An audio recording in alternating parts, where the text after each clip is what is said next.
Eu sou Karen Denise, neuropsicopedagoga, e eu transformo a vida de profissionais que desejam começar os seus atendimentos e viver de neuropsicopedagogia. Como identificar transtorno específico de aprendizagem? Agora já estou até me sentindo craque, né? Acabei de falar tudo isso, mas vamos lá. Meu embasamento está aqui no nosso queridinho DSM-5, Manual Diagnóstico e Estatístico de Transtornos Mentais. E por que é que eu me embaso aqui nesse manual? Por quê?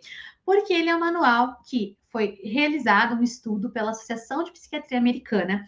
No Brasil, o que vale no critério de diagnósticos, né, de forma legal aí, o Conselho Federal de Medicina aceita, é o CID. Mas o CID, o que é a CID?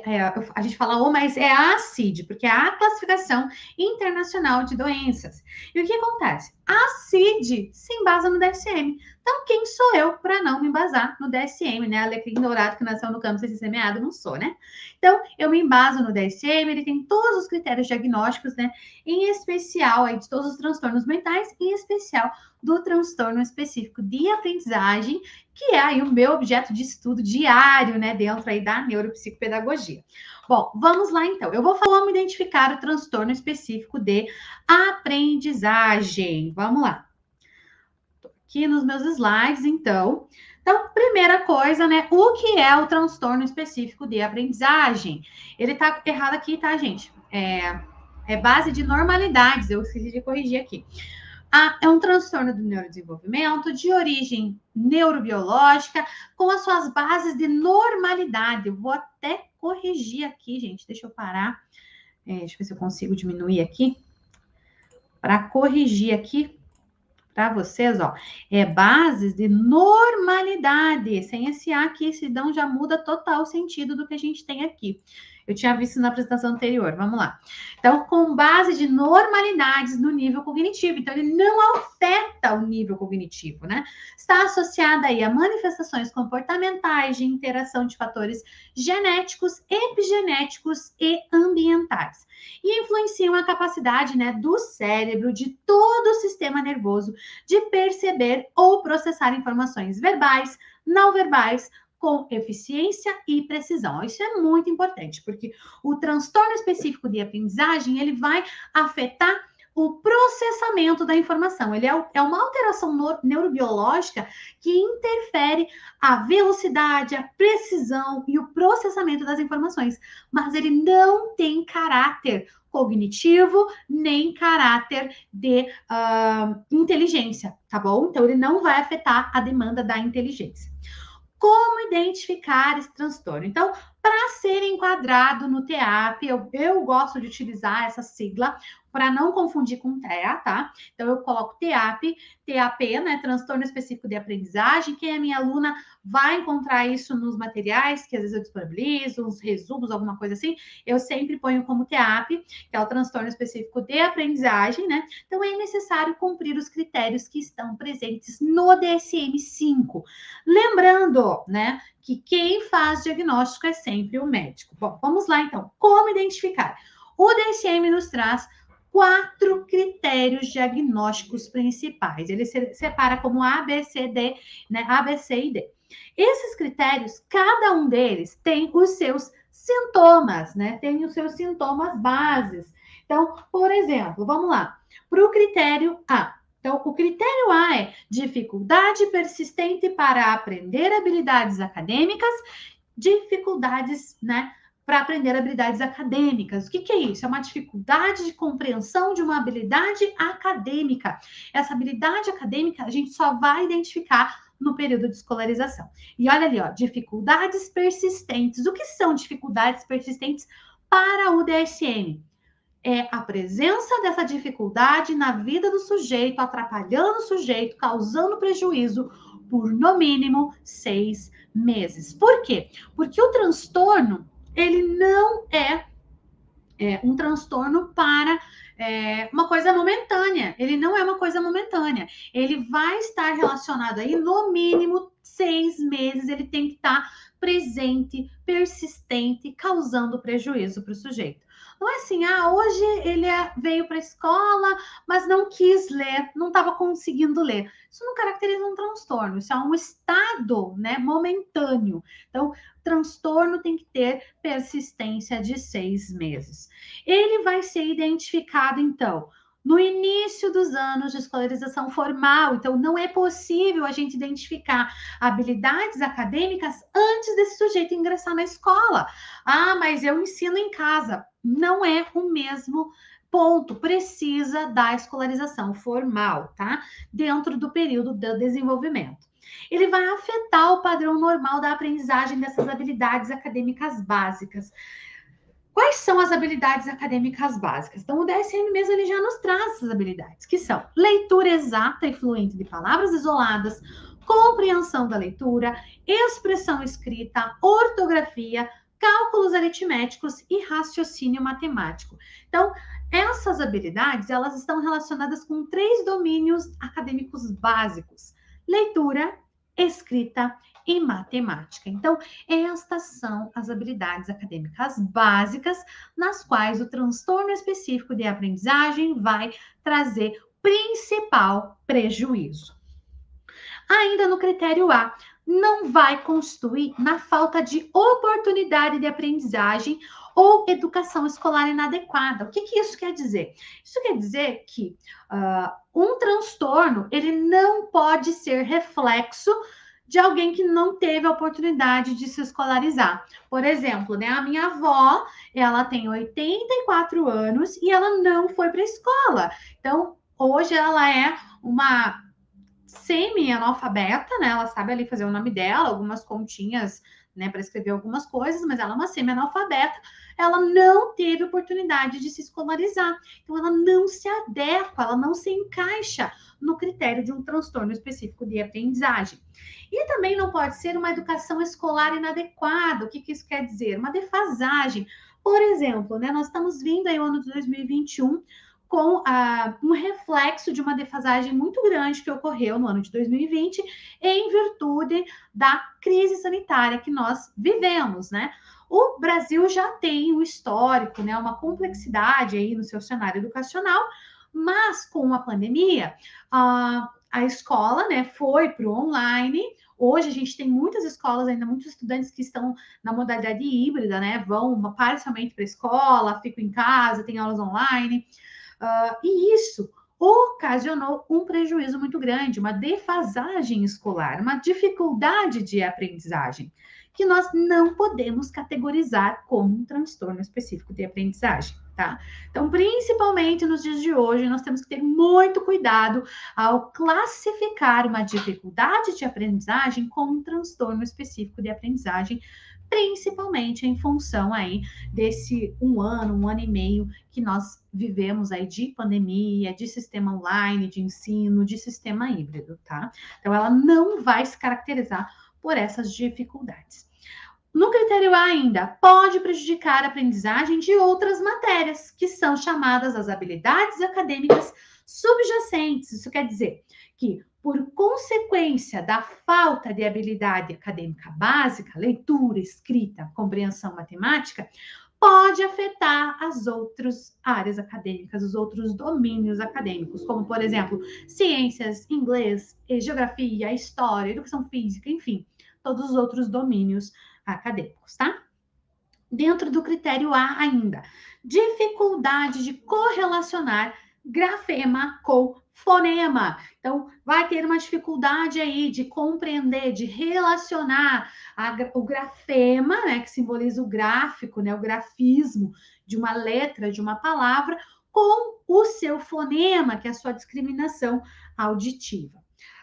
Os sintomas clínicos ainda podem ser observados como, né? Eles vão ser investigados por entrevista clínica, relatórios escolares, escalas classificatórias, descrições em avaliações educacionais e ou psicológicas prévias. Então, vejam como é uma base qualitativa de observação, né? Relatórios, documentos escolares, escalas. Então, aqui no critério A, a gente vai analisar muito de maneira qualitativa esse sujeito, tá?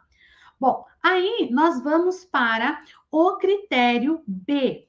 O critério B, né, vai ter ali como principal critério as habilidades acadêmicas estão substancial e quantitativamente abaixo do esperado para a idade. Então, esse é o critério B. Então, habilidades acadêmicas substancialmente abaixo da média para a idade, né? Abaixo do esperado.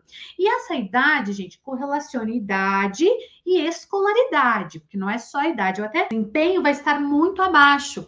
Isto é, né? Um desempenho, ele pode ter um desempenho mediano, mas mantido por quê? Mantido por altos níveis de esforço ou apoio. Então, isso quer dizer o quê? Que ele pode estar muito abaixo, mesmo se esforçando, ou ele vai estar se esforçando muito, mas ele não passa da média. Vocês conheceram alguém assim, que é mediano, né, nos seus rendimentos, né, principalmente escolares, mas se esforça muito, se dedica muito? É um critério B, né, do critério diagnóstico do transtorno específico de aprendizagem. Outra questão, olha como aqui no critério B a gente está falando em desempenho, e o desempenho ele já tem outra métrica, ele já tem outro olhar, ele sai um pouco do qualitativo e ele vem aqui, ó, requer evidências psicométricas resultantes de testes psicométricos administrados individualmente, né, adequado aí para a população, ó, padronizado culturalmente, psicometricamente, padronizado e referenciado. Aqui não tenho que questionar. Os testes a que está se referindo, as evidências psicométricas, elas vão ser testes quantitativos validados para a população brasileira pelo Conselho Federal de Psicologia nas áreas e habilidades acadêmicas básicas. Então, são testes psicométricos de leitura, escrita e matemática, né, validados aí pelo Conselho Federal de Psicologia. Então, esses testes que precisa aplicar para você ter um indicativo de transtorno específico de aprendizagem. Aí a gente vai para o critério C, tá? Que ali o critério C é a dificuldade de aprendizagem aparente desde os primeiros anos escolares. Então, lembram que para a gente ter um transtorno específico de aprendizagem, precisa ter a escolarização formal. Então, essa dificuldade, ela pode ser aparente desde os primeiros anos. Mas, lembra daquele que tem o esforço? Então, ela pode se manifestar também em períodos mais tardios, que não o início da alfabetização, né? Mas sim quando aumentam a demanda de aprendizagem, né? Por exemplo, o ensino fundamental 2 tem mais demanda do que o ensino fundamental 1. O ensino médio tem mais demanda do que o ensino fundamental 2. E ali sim eles podem se tornar mais aparentes os sintomas. Por quê? Lembra que eu falei que tem um sistema, eles podem ter um sistema de compensação das dificuldades? Vai chegar no momento que ele vai chegar no seu limite, e aí ele vai aparentar mais os sintomas do transtorno específico de aprendizagem, tá bom? Gente, ainda no critério C, então, ó, vai ter baixo desempenho em testes cronometrados, leitura ou escrita de textos longos e complexos, com curto prazo para ler, sobrecarga de exigências acadêmicas e capacidades individuais limitadas. Então, veja que o critério a gente vai identificar de uma maneira bem qualitativa, e o marco ali para a gente ver, né, a questão diagnóstica mesmo, vão ser pareceres, escalas, né, bem qualitativo, um material, relatório escolar.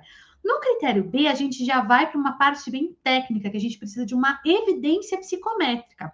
E o critério C, a gente vai ver pode ser tanto qualitativo quanto quantitativo, esse baixo desempenho nesses testes cronometrados. Por quê? Porque essa alteração neurobiológica que afeta, né, as pessoas com transtorno específico de aprendizagem, ela pode sim interferir na organização mental desse sujeito, né? No seu processo de compreensão temporal, de organização mental, funções executivas, né? Planejamento. Então, essas capacidades de se organizar por questões de tempo, elas podem sim ser prejudicadas nos sujeitos com TEAP. O último critério, então, é o critério D, que vai falar aqui da capacidade, da dificuldade, né? De dificuldades específicas. Então, ele vai ter ali dificuldades de aprendizagens específicas, por isso que é um transtorno específico de aprendizagem.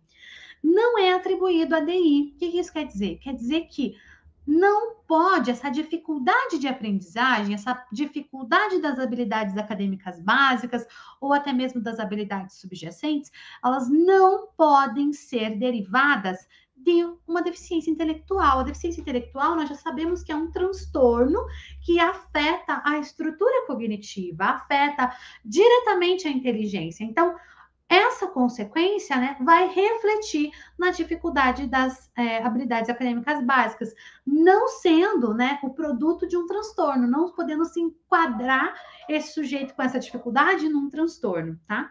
Ela também não vai ter, ó, o transtorno específico de aprendizagem, ele não vai ter relação com atraso global do desenvolvimento, deficiência auditiva ou deficiência visual. Então, por exemplo, mas esse sujeito aqui, ele não compreende a relação grafema-fonema que está lá no critério. Ele não compreende, mas ela tem uma deficiência auditiva. E é essa dificuldade de discriminação auditiva que vai prejudicar, né, essa relação grafema-fonema, não um transtorno específico de aprendizagem. Mesma coisa visual, ele não sabe ler, mas por quê? Porque ele é deficiente visual, então não tem correlação com o transtorno específico de aprendizagem. Também não vai ser resultante de outros problemas neurológicos ou motores, nem de síndromes, nem de outras doenças que podem vir a afetar essas habilidades acadêmicas básicas. Então, ele vai afetar apenas a habilidade acadêmica básica. Leitura, escrita, matemática, podendo, né, influenciar nos outros domínios acadêmicos. Ainda no critério D, gente, os sujeitos demonstram níveis normais de funcionamento intelectual, podem manter estratégias compensatórias, como eu falei para vocês. Muitos de nós, a gente às vezes tem uma dificuldade de alguma coisa e sem a gente perceber, porque isso é o nosso sistema nervoso mesmo que faz. A gente cria uma estratégia compensatória. A gente cria uma estratégia compensatória, que é você compensar uma coisa pela outra, tá? Por exemplo, vou falar de mim. Eu sempre fui uma pessoa muito tímida, muito envergonhada, né? Vocês não vão acreditar, eu sei que muitos de vocês vão rir aí desse lado. Mas eu sempre fui muito tímida, muito envergonhada. Quando eu era adolescente, meu pai é militar, então eu mudei muito de escola, Teve um ano que eu estava na 6ª série, que eu estudei em 6 turmas de 6ª série diferentes, tá? 6 turmas. E para mim era muito difícil manter uma interação social com as pessoas, era muito difícil falar em voz alta, né? Falar, conversar, manter esse tipo de diálogo. E eu acabei, né, criando uma personagem que fala desinibida, blá, blá, blá, porque eu não conseguia manter níveis de interação social. Então, para eu não ser chamada de metida, de antipática, de sei lá o quê, que eu mudava demais de escola, então eu nunca conhecia ninguém, enfim, eu criei isso, que eu não me importava mais com os outros, eu falava o que eu achava que tinha que falar, como eu estava na escola, chegava nos primeiros dias de aula, eu já falava, já conversava, interagia com o professor, interagia com colegas, mas era uma estratégia compensatória da minha timidez, vejam.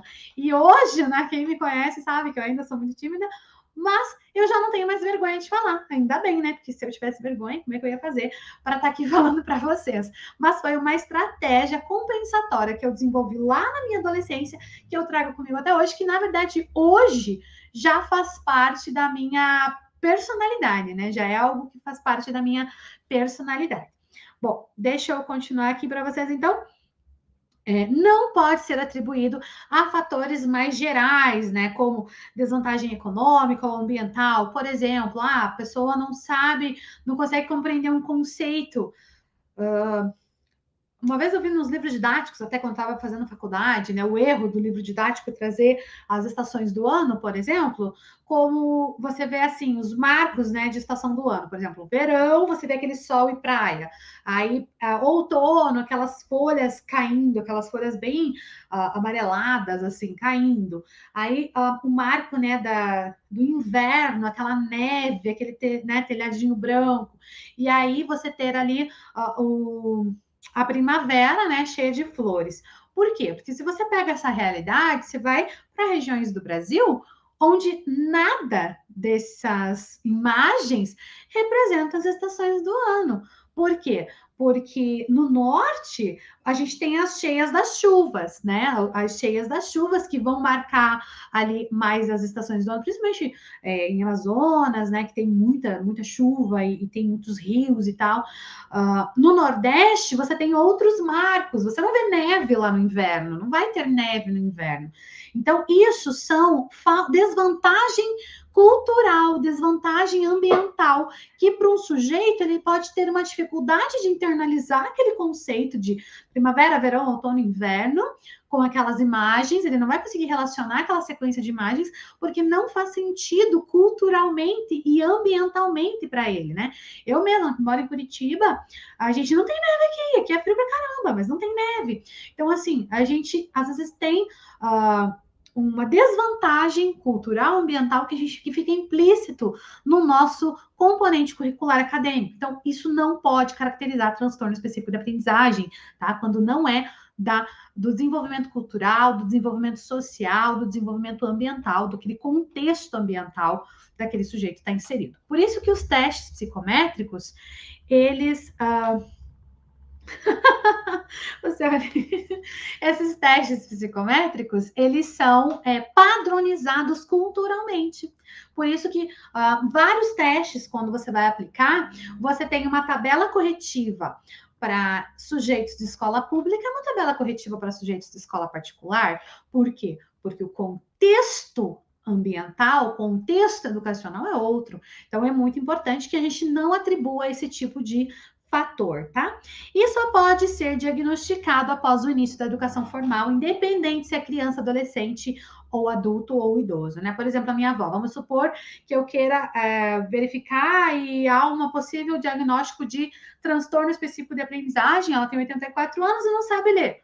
Eu não posso dar um diagnóstico se eu não colocar ela na escola. Então, ela precisa ingressar na escola, ter toda a relação para a sua idade, escolaridade, para aí eu poder falar em transtorno. E quem vai diagnosticar?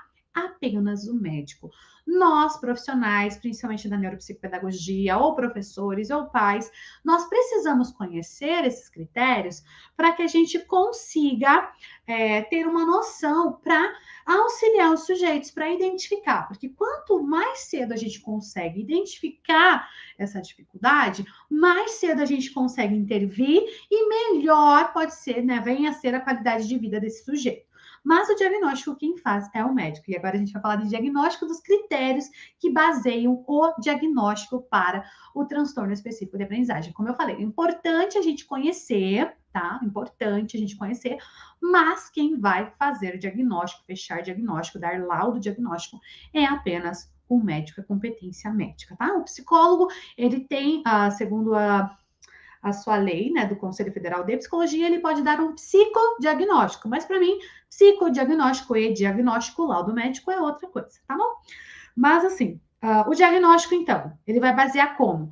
Na síntese histórico médico do desenvolvimento educacional e familiar. Então, a gente vai se basear, por isso que a anamnese é muito importante. A gente vai se basear nessa síntese do histórico médico e do desenvolvimento educacional e familiar. Na história da dificuldade de aprendizagem, né, como uma condição prévia atual, então, ó, não pode ser reflexo da pandemia, né, tem que ser algo persistente aí para esse sujeito. A gente vai verificar o impacto da dificuldade no funcionamento acadêmico, profissional e social. Às vezes a pessoa já é adulta e percebe esse impacto no seu desenvolvimento profissional, né? Porque tem uma dificuldade de compreender questões que são mais complexas, mas que são realidade do seu trabalho. Então, é importante fazer, né, essa investigação. independente da idade da pessoa. O diagnóstico vai se basear em relatórios escolares, né, prévios, antigos ou atuais, portfólios de trabalhos que demandam habilidades acadêmicas, avaliações de base curricular e testes padronizados do desempenho acadêmico. Um desses testes, eu sei que vocês já vão me perguntar, é o TDE, tá? O TDE, ele é um dos testes que vai avaliar, né, essas habilidades acadêmicas básicas, tanto que ele é um teste, o TDE é teste de desempenho escolar, tá bom? O desenvolvimento e curso do transtorno específico de aprendizagem. Então, ele pode apresentar, não quer dizer que todo mundo com TAP, né, com transtorno específico de aprendizagem, vai apresentar, mas ele pode apresentar um déficit linguístico. Por quê? Porque quando você tem dificuldade da relação grafema-fonema, quando você tem dificuldade para leitura, compreensão escrita, compreensão leitora, você pode ter um prejuízo de repertório linguístico, você pode ter um prejuízo, um déficit linguístico. Você vai ter ali também, pode apresentar uma dificuldade para rimar ou contar, porque rimas, aliterações, relação grafema-fonema, contar, relação direta com a habilidade matemática, lógico-matemática. Pode apresentar uma dificuldade com habilidades motoras, desenvolvimento da praxia, porque vai afetar a escrita, então a grafia, né, o grafismo escrito. Aqui a gente vai ver agora o marco por cada fase da criança. Gente, falta, né, crianças pré-escolares, então. Crianças pré-escolares.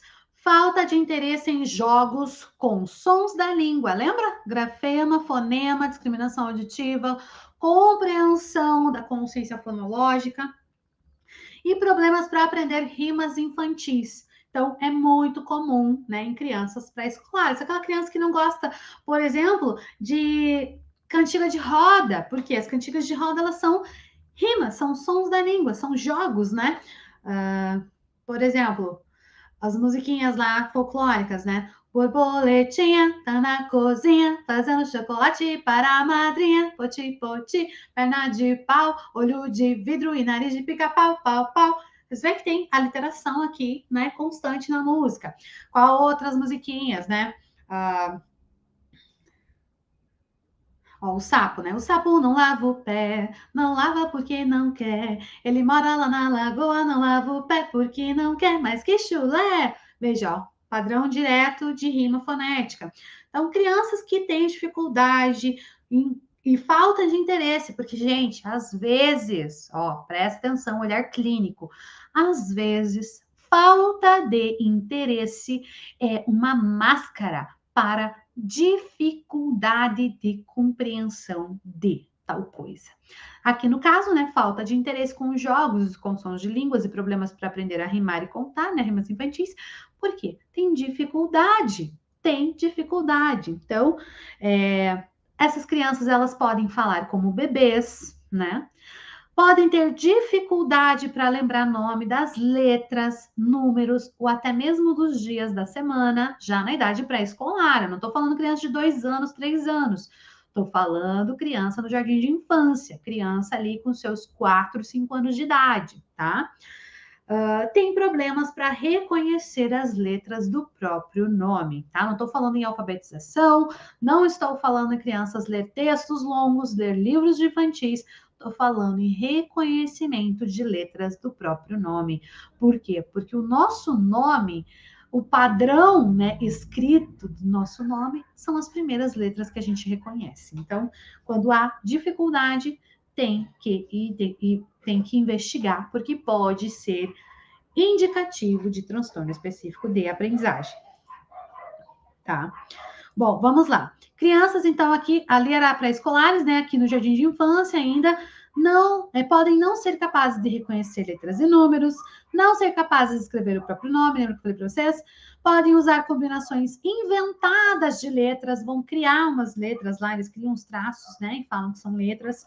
Podem ter problemas no reconhecimento de palavras que rimam, como gato, pato, rato, né? São palavras ali que rimam. Problemas também de correlação grafema e fonema, tá? Crianças do ensino fundamental, então eles costumam ali acentuar a dificuldade dessa correlação grafema-fonema, porque ela fica muito maior, muito mais presente, né? Dificuldade para decodificar palavras com fluência, então não conseguem ler fluentemente as palavras. Dificuldade ortográfica e de raciocínio matemático. Então, quais são os fatores de risco e prognósticos para o transtorno específico de aprendizagem? Nós temos aqui dois que são citados, né? Os ambientais e os genéticos e fisiológicos. Deixa eu dar uma olhada aqui. Isso mesmo. E tem também os modificadores de curso, tá? Mas eu não vou falar deles hoje. Então, ambientais. Criança prematura, ela tem uma probabilidade para desenvolver transtorno específico de aprendizagem. Criança baixo peso ao nascer. Criança com exposição de nicotina no pré-natal, né? Os genéticos e fisiológicos. Histórico familiar já de dificuldade de aprendizagem. Já aconteceu muito no meu consultório de eu ter ali um paciente e a família falar assim, não, mas nossa, ele tem muita dificuldade, nunca foi assim, não tem ninguém na família assim. Daí você começa a falar, de repente a mãe começa, mas o pai dele é assim também, igualzinho. Nossa, o pai dele tem dificuldade de escrever o nome, o pai dele não sei o quê. Então, já tem, às vezes, um histórico familiar, né? Parentescos, principalmente de primeiro grau, aumentam substancialmente a possibilidade. Não quer dizer que todo mundo que tem dislexia vai ter um filho com dislexia, mas é uma probabilidade, é uma chance muito maior. Elevada herdabilidade, então, nessa capacidade e incapacidade de aprendizagem, tá? E indicando ali o papel combinado de fatores genéticos.